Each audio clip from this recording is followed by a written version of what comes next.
How is it that you actually strengthen your communication skills with clients? Hi guys, my name is Deepak Shukla, founder at the Pearl Lemon Group. We're a business growth and development agency based in the UK, USA, as well as serving clients worldwide. And if you're looking for any help with corporate training, please do reach out to us. And today, in day number 23 of 106 days of communications training, we're here to talk about ultimately the strengthening of your communication skills with clients. But before we get into it, feel free to click the link in the description below to get access to 7 additional strategies that we're not sharing in this training. So look, when it comes to strengthening your communication with clients, and the hows of how you do it, especially in absence of having like real client engagement, it's something that we've touched upon before, but I'll quickly bring them to the fore again, and I'll do it by building in the yellow Zboxin. So it's number one, practice. So practice is the practice of, obviously connecting with clients, listening to client calls. So one of the things that we do at Pearl Lemon that's quite important and is important for you is, I would say, you know what? Let's go back. So educate yourself, and the way that you can, so the way that you can educate yourself. So, sorry guys. So educate yourself, and the first, the ways that you could do this is by watching every video. So watching every video, there's hopefully a fair sum of content now about how to improve your actual client communication skills. So educating yourself by watching every video is important, but actively educate yourself. So what I mean by actively educate yourself is take notes, and then engage in role play slash practice. Okay. So they are the steps to improve your communication skills with clients. So actively educate yourself by watching every video, actively educate yourself by taking notes, really thinking about what you've learned. The other thing is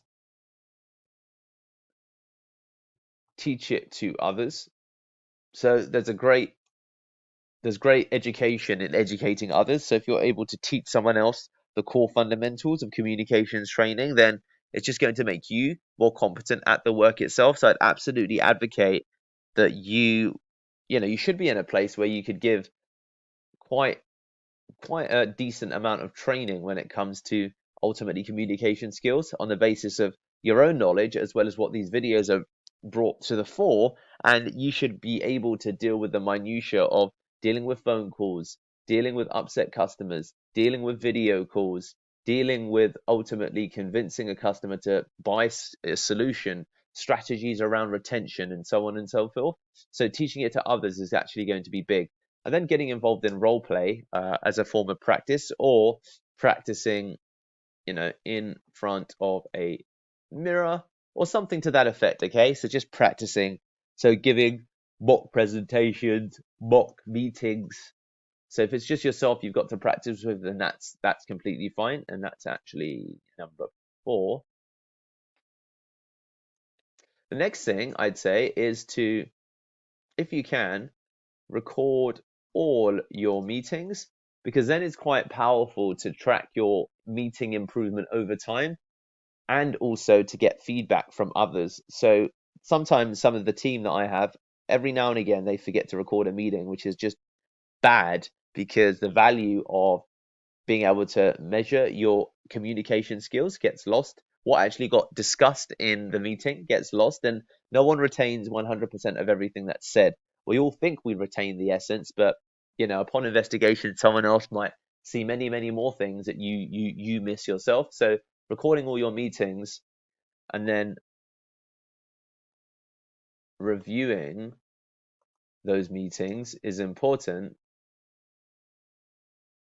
but then having someone review those who's more experienced is going to also be really important, because otherwise there's just going to be things that happen that you're just not even aware are happening in the call. So someone who's more experienced reviewing them is also going to be a big thing when it comes to improving or strengthening your communication skills with clients. And the other big thing is just rapport building, which we've discussed, as well as frequency of contact.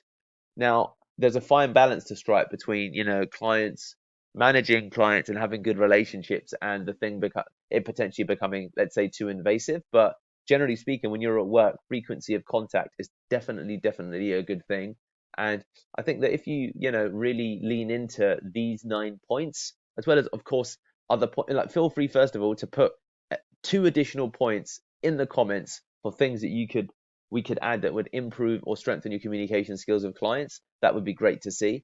And really, if you're able to do these things, your communication skills with clients are going to pick up really dang fast. So there you have it, guys. This is how to strengthen your communication skills with clients. And again, please, if you can, subscribe if you're enjoying these videos. Thank you so much.